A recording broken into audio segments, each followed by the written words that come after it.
Good morning friends, आपका स्वागत है यूरेका पे। एनसीईआरटी सीरीज़ में अब आज हम 12th क्लास के पॉलिटिकल साइंस के चैप्टर 1 को देखेंगे। इसमें हम पार्ट 3 तक देख चुके हैं और आज हम पार्ट 4 को देखेंगे। पार्ट 3 में हमने सोवियत संघ के विघटन एवं उसके परिणाम के बारे में चर्चा किया, साथ ही साथ शॉक थेरेपी और उसके परिणाम के बारे में हमने चर्चा की। आज हम पार्ट 4 में सोवियत संघ के विघटन के पश्चात नव स्वतंत्र देशों में जो तनाव और संघर्ष का दौर चला, उन चीज़ों के बारे में समझेंगे और भारत और सोवियत संघ के संबंध को जानेंगे। तो आइए अब हम देखते हैं। सर्वप्रथम तो हम जानेंगे कि यूएसएसआर का जब 1991 में विघटन हुआ, इसके बाद 15 नए राज्यों का उदय हुआ। तो एक बार हम इन राज्यों का नाम देख लेते हैं। एक रूस, Ukraine, Belarus, Estonia, Latvia, Lithuania, Georgia, Armenia, Azerbaijan, Kazakhstan, Uzbekistan, Turkmenistan, Kyrgyzstan, Kazakhstan और मोल्दोवा। ये 15 देश हैं। इनको आप एक बार कोशिश कीजिए मैप पे लोकेट करने की। इन देशों के मध्य राजनीतिक, आर्थिक और जातीय मुद्दों को लेकर के काफ़ी संघर्ष हुआ। आलम यह है कि स्थिति अब भी पूर्णतः सही नहीं हुई है। इसका हालिया उदाहरण रूस यूक्रेन के मध्य वर्तमान में चल रहा संघर्ष है, जो अभी वर्तमान में 3 साल से लगातार संघर्ष चल रहा है। अब तक युद्ध विराम की स्थिति नहीं बन पाई है। तो अब हम देखते हैं कि 1991 में सोवियत संघ के विघटन के बाद जो नव स्वतंत्र देश थे, उनके मध्य किस प्रकार से वहाँ पे संघर्ष और तनाव का स्थिति किन वजहों से हुआ, इन चीज़ों के बारे में हम समझते हैं। जो सबसे जो पहला तनाव और संघर्ष की जो स्थिति थी उन क्षेत्रों में, वो जातीय मुद्दों को लेकर के जो चेचन लोग का रूस के विरुद्ध विद्रोह हुआ था। चेचन लोग रूस से स्वतंत्र होकर रहना चाहते थे। 1990 के दशक में रूस और चेचन लड़ाकों के मध्य 2 बड़े युद्ध हुए। अंततः रूस के द्वारा इस क्षेत्र पर दोबारा नियंत्रण कर लिया गया और चेचन रिपब्लिक के रूस में अभी भी ये साथ में है, रूस के हिस्सा के रूप में है। दागिस्तान में भी यूएसएसआर के विघटन के बाद रूस से अलग होने के लिए अलगाववादी आंदोलन चला, जिसे इसे अभी रूस के नियंत्रण में कर लिया गया है। इसके बाद दूसरा जो है वो आर्मेनियाई और अज़रबैजान में संघर्ष को लेकर के है। दोनों के मध्य नागोर्नो कराबाख क्षेत्र को लेकर के विवाद है। यह क्षेत्र अज़रबैजान में है, लेकिन यहाँ की आबादी जो है वो आर्मेनियाई आबादी है। इस वजह से यहाँ पे ये विवाद का मुद्दा है, महत्वपूर्ण मुद्दा है। इसके बाद में तीसरा जो है वो जॉर्जिया में संघर्ष है। यहाँ अबखाजिया और दक्षिण ओसेतिया क्षेत्र में स्वतंत्रता की मांग को रूस के द्वारा यहाँ हस्तक्षेप किया गया, जिससे पश्चिमी देशों और रूस के मध्य जो है तनाव बढ़ा। इसके बाद में जो दूसरा पॉइंट है तनाव को लेकर के, वो है राजनीतिक और अंतर्राष्ट्रीय तनाव जो इन क्षेत्रों में रहा। वो रूस और पश्चिम देश के मध्य का टकराव है। रूस ने खुद को सोवियत संघ का उत्तराधिकारी माना और प्रभाव बनाए रखने की कोशिश की। पूर्व सोवियत देशों में नाटो के विस्तार से रूस नाराज़ हुआ। यही तनाव आज भी रूस यूक्रेन के मध्य मौजूद है, जिस कारण अभी संघर्ष चल रहा है। नई पहचान और स्थिरता की खोज। दोस्तों, हमें याद रखना चाहिए कि अभी भी जो वर्तमान में जो यूक्रेन और रूस युद्ध चल रहा है, तो यूक्रेन को जो यूरोपीय देश है और जो अमेरिका है वो सपोर्ट कर रहा है। और इस तरीके से युद्ध विराम होने की जगह वर्तमान समय में लंबे समय से संघर्ष हो ही रहा है और दोनों पक्ष को नुकसान उठाना पड़ रहा है। नई पहचान और स्थिरता की खोज। कई देश ने लोकतंत्र अपनाने की कोशिश की, लेकिन कहीं सैन्य तख्तापलट हुआ तो कहीं अधिनायकवादी शासन लौट आया।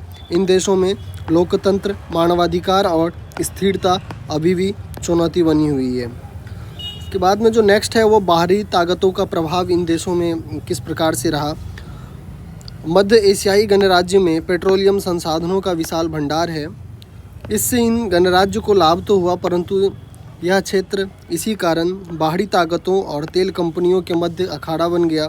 यह क्षेत्र रूस, चीन और अफ़गानिस्तान से सटा हुआ है।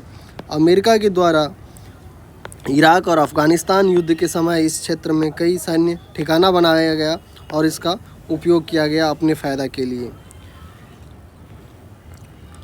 अब हम भारत और सोवियत संघ के रिश्ते के बारे में देखते हैं और साथ ही साथ मैंने नोट्स में वर्तमान समय में किस प्रकार से भारत और रूस के मध्य संबंध है, इन चीज़ों को भी हमने जोड़ा हुआ है। तो अगर हम भारत और सोवियत संघ की बात करें तो जब इसके संबंध को हम 4 पहलू पे देखते हैं, आर्थिक, राजनीतिक, सैन्य और सांस्कृतिक पहलू। तो जब हम आर्थिक पहलू की बात करते हैं तो हमें विगत होना चाहिए कि जब भारत आज़ाद हुआ था तो भारत की अर्थव्यवस्था काफ़ी दयनीय थी। तो भारत को सोवियत संघ से सर्वाधिक मदद मिला था, जिसमें कि सोवियत संघ ने सार्वजनिक क्षेत्र के कंपनियों को मदद पहुंचाया और भारत में जो भिलाई, बोकारो और विशाखापट्टनम इस्पात कारखाने और हैवी इलेक्ट्रिकल्स जैसे मशीनरी संयंत्र का जो स्थापना हुआ वो सोवियत संघ के मदद से ही हुआ और ये भारी उद्योग भारतीय विकास की एक नींव की तरह काम किया। इसके बाद जो इसमें दूसरा पॉइंट ध्यान देने योग्य बात है कि भारत की स्थिति अच्छी नहीं थी, तो भारत के पास में विदेशी मुद्रा का भी अभाव था। तो सोवियत संघ ने भारत के साथ जो व्यापार किया वो रुपये में किया, जो कि भारतीय रुपया था। इसके बाद जब हम दूसरी पहलू की ओर आते हैं तो इसमें भी 2 पॉइंट महत्वपूर्ण है राजनीतिक पहलू में, कि सोवियत संघ के द्वारा हमेशा यूएनओ में भारत के रुख का समर्थन किया गया और सोवियत संघ हमेशा से भारत का यूएनओ में यूएनएससी के परमानेंट सदस्यता के लिए समर्थन करता रहा है। जो इसमें दूसरा पॉइंट है वो 1971 में भारत पाकिस्तान युद्ध को लेकर के है। भारत पाकिस्तान युद्ध के दौरान सोवियत संघ के द्वारा भारत को समर्थन किया गया था और साथ ही साथ पाकिस्तान को उस समय में अमेरिका ने समर्थन किया था। अब जब हम सैन्य संबंध को देखें तो भारत को सोवियत संघ ने ऐसे वक्त में सैनिक साजो सामान दिए जब शायद कोई अन्य देश अपना अन्य सैन्य टेक्नोलॉजी भारत को देने को तैयार नहीं था। सोवियत संघ ने भारत के साथ कई ऐसे समझौते किए जिससे भारत संयुक्त रूप से सैन्य उपकरण तैयार कर सका। और दोस्तों आपको पता होना चाहिए कि जो भारत जो परमाणु शक्ति संपन्न देश बन पाया, इसमें महत्वपूर्ण योगदान सोवियत संघ का रहा है, क्योंकि अमेरिका कभी नहीं चाहता था कि भारत एक परमाणु शक्ति संपन्न राष्ट्र के रूप में स्थापित हो। जो फोर्थ जो इस पहलू है वो सांस्कृतिक पहलू है। हिंदी फिल्म और भारतीय संस्कृति सोवियत संघ में लोकप्रिय थे। बड़ी संख्या में भारतीय लेखक और कलाकार सोवियत संघ की यात्रा की और आज भी रूस में भारतीय संस्कृति को काफ़ी पसंद किया जाता है। अब हम वर्तमान परिप्रेक्ष्य के हिसाब से भारत और रूस के संबंध को देखते हैं, क्योंकि 1991 तक ये यूएसएसआर और उसके बाद में जो यूएसएसआर का विघटन हो गया तो रूस अपने आप को यूएसएसआर का उत्तराधिकारी मानता है। तो जितने भी उस समय में यूएसएसआर का विदेश संबंध था, उन चीज़ों का निर्वहन जो है बाद के वर्षों में रूस के द्वारा ही किया गया। तो हम अभी भारत और रूस के मध्य ऐतिहासिक रूप से जो संबंध है उन चीज़ों के बारे में हम चर्चा करेंगे और वर्तमान परिप्रेक्ष्य से इसको जोड़ेंगे और साथ ही साथ देखेंगे कि किस प्रकार से दोनों देश एक दूसरे के लिए महत्वपूर्ण है। भारत और रूस के मध्य ऐतिहासिक रूप से गहरे और भरोसेमंद और रणनीतिक संबंध रहे हैं। दोनों देश ने हमेशा एक दूसरे को कठिन समय में सहयोग दिया है। वर्तमान समय में भी यह साझेदारी रक्षा, ऊर्जा, अंतरिक्ष और व्यापार के क्षेत्र में मजबूत से बनी हुई है। सोवियत संघ के समय भारत का संबंध किस प्रकार था, भारत और सोवियत संघ का, ये हमने ऊपर भी चर्चा किया है और यहाँ भी हम कुछ देखते हैं। 1947 में स्वतंत्रता के पश्चात भारत ने यूएसएसआर के साथ घनिष्ठ संबंध स्थापित किए। 1971 में भारत और सोवियत संघ के बीच शांति, मित्रता और सहयोग संधि, जिसे हम treaty of peace, friendship and cooperative कहते हैं, हुई। और 1971 में भारत और पाकिस्तान युद्ध के समय यूएसएसआर ने भारत को समर्थन दिया, जो कि हमारे लिए बहुत ही महत्वपूर्ण था।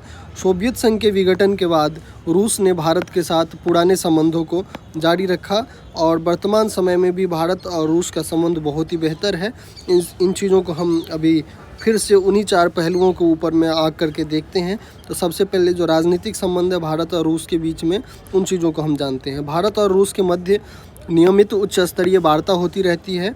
वार्षिक शिखर बैठक का आयोजन 2000 से चलता आ रहा है। दोनों देश यूएनओ, ब्रिक्स, एससीओ और G20 जैसे मंचों पर एक दूसरे का समर्थन करते हैं। इसके बाद हम रक्षा सहयोग की अगर बात करें तो रूस भारत को आज़ादी के बाद से ही रक्षा, ऊर्जा एवं अंतरिक्ष क्षेत्र में सहयोग करता आया है। भारत को परमाणु सक्षम बनाने में रूस का अहम योगदान है। वर्तमान समय में भारत 60 से 70% रक्षा उपकरण रूस से आयात करता है। सुखोई 30, MiG-29, T-90 टैंक और ब्रह्मोस जैसी मिसाइल भारत और रसिया ने संयुक्त रूप से जो है डेवलप किए हैं, और ब्रह्मोस जैसे मिसाइल का तो कई अन्य देश में भी डिमांड बढ़ रहा है। जो देश भारत से ख़रीदना चाहते हैं, इसकी टेक्नोलॉजी इतनी उन्नत है। भारत ने 2021 में S-400 मिसाइल सिस्टम रूस से ख़रीदा, जिससे हमारी हवाई सुरक्षा काफ़ी मजबूत हुई। आर्थिक और ऊर्जा सहयोग की अगर हम बात करें तो आज़ादी के बाद भारत में भारी उद्योग की स्थापना रूस के सहयोग के फलस्वरूप ही हुई थी। भारत की अर्थव्यवस्था इतनी मजबूत नहीं थी, हमारे पास विदेशी मुद्रा नहीं था। उस समय रूस ने भारत से रुपया में व्यापार किया था। वर्तमान समय में रूस और भारत के मध्य व्यापार तेज़ी से बढ़ रहा है, खासकर ऊर्जा के क्षेत्र में। और रूस भारत को कच्चा तेल, कोयला और उर्वरक सप्लाई करता है। भारत रूस में फार्मा, IT और निर्माण क्षेत्र में निवेश कर रहा है। 2024-25 में दोनों देशों के मध्य द्विपक्षीय व्यापार $50 अरब के करीब पहुंचने का अनुमान है, जो कि अपने आप में बहुत बड़ी उपलब्धि है। अब हम अंतर्राष्ट्रीय और सामरिक साझेदारी को देखते हैं। रूस भारत को UNSC में स्थायी सदस्यता का समर्थन करता आ रहा है। दोनों देशों ने बहुध्रुवीय विश्व का समर्थन करता है कि विश्व में कोई एक वर्ल्ड पावर नहीं हो, बहुध्रुवीय विश्व हो जिसमें सभी देश के स्वतंत्रता का सम्मान किया जाए और सभी देश विकसित हो। इस प्रकार के बहुध्रुवीय विश्व का समर्थन भारत और रूस के द्वारा हमेशा से किया जाता रहा है। आतंकवाद को लेकर के दोनों देश का दृष्टिकोण मेल खाता है। आतंकवाद को लेकर के हमेशा से रसिया और भारत किसी भी प्लेटफॉर्म पे एक दूसरे का दोनों ने समर्थन किया है। इसके बाद में भारत और रूस के संबंध की जब हम चर्चा करते हैं तो भारत को अंतरिक्ष क्षेत्र में भी रसिया ने महत्वपूर्ण सहयोग किया है, जिससे कि आज के समय में हमारा जो अंतरिक्ष सेक्टर है वो भी काफ़ी मजबूत है। तो उन चीज़ों को भी हम नज़रअंदाज नहीं कर सकते हैं। साथ ही साथ भारत और रूस के जो संबंध है उसमें कुछ चुनौतियां भी हैं, इन चीज़ों को भी हम देखते हैं। रूस की चीन से बढ़ती निकटता, ये अंतर्राष्ट्रीय संबंध में शक्ति संतुलन बनाने का एक तरीका होता है। सभी दोस्त, सभी देश एक दूसरे से समय अनुसार अपनी आवश्यकता अनुसार निकटता और दूरी स्थापित करता है। और रूस और चीन का तो सीमा भी एक दूसरे से लगता है और दोनों ही अमेरिका के ध्रुव विरोधी रहे हैं। दोनों की GDP बहुत अच्छी है और वर्तमान समय में तो चीन की GDP इतनी अच्छी है कि ये प्रत्यक्ष और अप्रत्यक्ष दोनों तरीके से अमेरिका को टक्कर दे रहा है। तो चीन को वर्तमान समय में कोई भी देश नज़रअंदाज नहीं कर सकता, ये उनके लिए काफ़ी मुश्किल है। भारत अमेरिका साझेदारी पर रूस की सतर्कता, ये भारत के लिए हमेशा चुनौतीपूर्ण रहा है कि भारत अमेरिका और रूस के मध्य संबंध को, अमेरिका और रूस को देखते हुए अपने संबंध संतुलन को बनाए रखें। इस प्रकार से मेल बैठाना भारत के लिए एक हमेशा चुनौतीपूर्ण रहा है। न तो भारत पूर्ण रूप से रूस की तरफ जा पाता है, ना तो भारत पूर्ण रूप से अमेरिका की तरफ जा पाता है। दोनों के मध्य संतुलन को स्थापित करना भारतीय विदेश नीति की एक बहुत ही बड़ी सफलता है, क्योंकि भारत ने शीत युद्ध के समय में भी गुटनिरपेक्षता को अपनाया। वो हम आगे की चैप्टर में देखेंगे कि भारत के गुटनिरपेक्षता की नीति क्या थी जब शीत युद्ध का दौर चल रहा था। यूक्रेन युद्ध के कारण पश्चिमी देश का प्रतिबंध, जिससे भारत रूस के मध्य व्यापार प्रभावित हुए हैं। वर्तमान समय में भी यूक्रेन युद्ध के वजह से ही अमेरिका ने भारत को रूस से तेल खरीदने को लेकर के प्रतिबंध लगाया और साथ ही साथ भारत के ऊपर में टैरिफ बढ़ाया कि आप रूस से तेल मत खरीदिए।